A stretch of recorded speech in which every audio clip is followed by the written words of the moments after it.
மிருகண்டு முனிவர் மற்றும் அவருடைய மனைவி புத்திர பேறு வேண்டி இறைவனை வழிபட்டு வந்தனர்.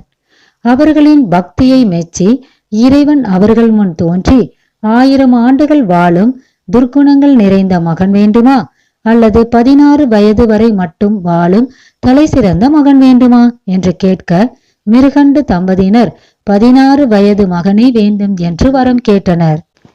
மிருகண்டு தம்பதியருக்கு இறைவன் அருளால் மகன் பிறந்தான். மகனுக்கு மார்க்கண்டேயன் என பெயரிட்டு வளர்த்து வந்தனர். அவர் சிறந்த சிவபக்தனாக விளங்கினார்.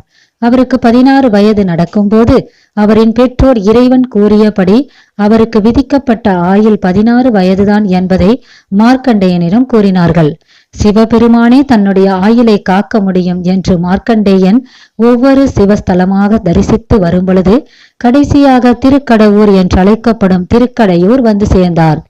அவர் திருக்கடையூர் தலம் வந்தபோது அவருடைய ஆயுட்காலம் முடியும் நாள் நெருங்கியது. அங்கு யமதர்மன் தன் பணியை முடிக்கும் பொருட்டு மார்க்கண்டேயன் மீது பாசக்கயிற்றை வீசினார். மார்க்கண்டேயன் தான் வழிபட்டு கொண்டிருந்த லிங்கத்தை ஆற தழுவிக்கொண்டார்.